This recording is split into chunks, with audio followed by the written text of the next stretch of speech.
Today we're going to show you how to replace the A-arm bushings on your Polaris RZR.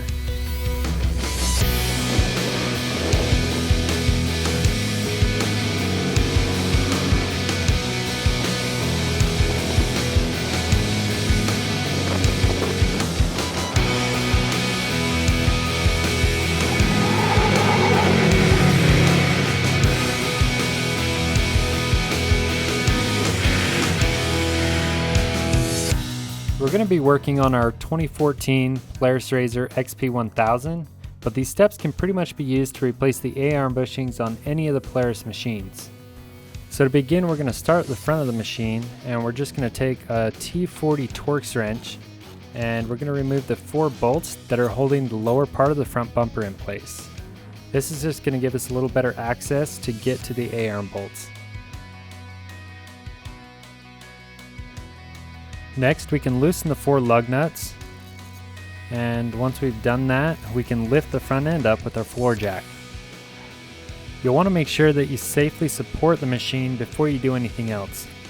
So now we can go ahead and remove the front wheel, and then we'll take a 15mm socket and 15mm end wrench to loosen and remove the lower shock bolt. As you remove that bolt, support the A-arm in the hub with your other hand so it doesn't just fall once you remove the bolt. We chose to zip tie the shock up to the machine's frame just to get it out of the way.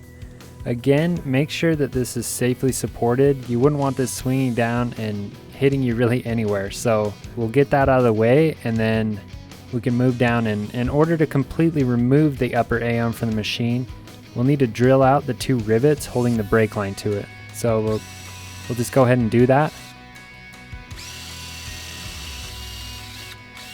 And then after we've got those out of the way, we can move on to the upper ball joint pinch bolt.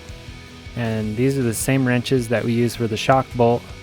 We'll go ahead and loosen and remove that bolt.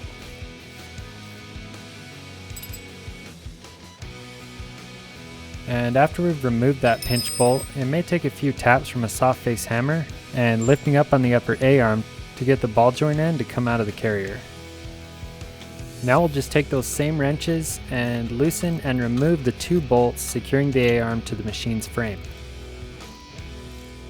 And after we get both those bolts pulled, we'll go ahead and remove the upper A-arm from the machine. Now over on the workbench, we'll continue disassembly by simply removing the old collar and the bushings. After that, it's a good idea to clean up everything, and we're just using PJ1 contact cleaner and a shop rag for this. So for this machine, we're using all OEM Polaris replacement parts, but we also carry a few aftermarket A-arm bushing kits as well, and these are all available on our website, so be sure and check those out. The next step is to grease up and install the new parts, and we've got Bel-Ray waterproof grease for this. So we're just going to slap on a good amount of grease and then slide those new bushings into the A-arm. Once those are in place, we'll grease the new collar and install that as well. So once we get half the A-arm done, we can move over and repeat those steps to the other side. So we'll just remove the old parts, clean everything up, and then grease the new parts and slide them into place. After we get the new bushings and the collar in place, this A-arm is ready to go back onto the machine. So now we're going to reinstall the A-arm back onto the machine, and we're going to attach it at the frame mounts first. I do want to point out that Polaris advises you not to reuse any of this hardware, so that's something you may want to consider when you're shopping for your new replacement bushings. You can find the OE replacement hardware on the OEM diagrams located on our website. So now we can move down and slide the upper ball joint back into the carrier. And you can use a mallet for this, but ours slid in pretty easily, so we're going to reinstall the pinch bolt and then go through and snug all the hardware down. Don't worry about how tight you go because we're going to come back and torque these bolts a little later in the video. The next step is to reattach the brake line to the A-arm. And we'll just go ahead and use our rivets and the rivet gun to do that. It's just 2 of those. And after that, we can reconnect the shock to the upper A-arm. This is going to support the upper A-arm and hub assembly while we remove the lower A-arm. At this point, we can go ahead and use those same wrenches to remove the lower A-arm from the machine. Again, we'll start with the ball joint. We'll go ahead and loosen and remove that pinch bolt. And then after we've got that out of the way, we'll use a soft face hammer to free it from the carrier. Next comes the two frame mounts. We'll go ahead and loosen and remove both of those. And once we've done that, we can go ahead and pull this lower A-arm from the machine. It's going to be the same process over at the bench. We're going to go ahead and remove all the old parts.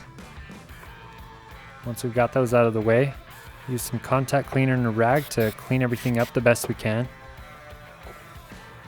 And after that, we're ready to install our new parts. So we'll go ahead and grease up each of the bushings and slide those into place on the A-arm. And once we've got those 4 bushings in place, we'll grease up the collars and install those into the A-arm. Wipe off any extra grease, and then this A-arm is ready to go back on the machine. So again, we're going to start with the frame mounts, and once those are both loosely assembled, we'll move out and reinstall the ball joint back up into the carrier. Again, we're going to use our soft face mallet to do that. And then we can line up the groove and install the pinch bolt and go ahead and snug that bolt down. After that, we'll move up and snug down the 2 frame mounts. And then we're ready to go back through and torque each of these bolts down. So the lower shock bolt needs to be torqued to 44 foot-pounds. Both the ball joint pinch bolts need to be torqued to 42 foot-pounds. And the frame mounts on the lower A-arm need to be torqued to 44 foot-pounds. And the 2 upper A-arm bolts need to be torqued to 42 foot-pounds. Once we've got everything torqued, we can reinstall the tire onto the machine, thread our lug nuts into place, and then we can set the machine back onto the ground. Always refer to your service manual for your machine's torque specs. The service manual for this machine says to torque the lug nuts to 108 foot-pounds. So we'll go ahead and do that, and then we can repeat those same steps for the A-arms on the driver's side, and we're ready to ride. Again, all the parts needed for this job are available on our website, RockyMountainATVMC.com. So check those out along with plenty of other parts, apparel, and accessories for you and your RZR. Thanks for watching.